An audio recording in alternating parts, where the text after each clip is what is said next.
ಇನ್ನು ಕಲಬುರಗಿ ಜೈಲಿನಿಂದ ಪರಾರಿಯಾಗಿದ್ದಂತಹ ಮೂರನೇ ಖೈದಿ ಬಂಧನ ಆಗಿದೆ.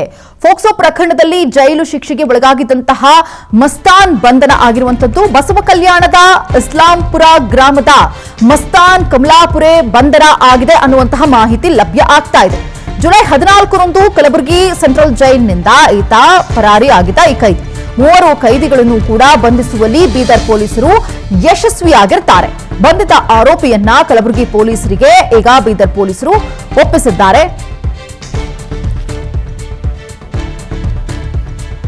3 ಖೈದಿಗಳನ್ನ ಬಂಧಿಸುವಲ್ಲಿ ಯಶಸ್ವಿಯಾಗಿದ್ದಾರೆ. ಚಿತ್ರಗಳಲ್ಲೂ ಕೂಡ ಗಮನಿಸ್ತಾ ಇದ್ದೀವಿ. ಖೈದಿಗಳು ಪರಾರಿಯಾಗಿರುವಂತಹ ದೃಶ್ಯವನ್ನ ಕೂಡ ಗಮನಿಸ್ತಾ ಇದ್ದೀವಿ. ಕಲಬುರಗಿ ಜೈಲಿನಿಂದ ಇವರು ಎಸ್ಕೇಪ್ ಆಗಿರ್ತಾರೆ. ಪೋಕ್ಸೋ ಪ್ರಕರಣದಲ್ಲಿ ಜೈಲು ಶಿಕ್ಷೆಗೆ ಒಳಗಾಗಿರ್ತಾರೆ ಮಸ್ತಾನ್ ಅಂತ ಹೇಳಿ.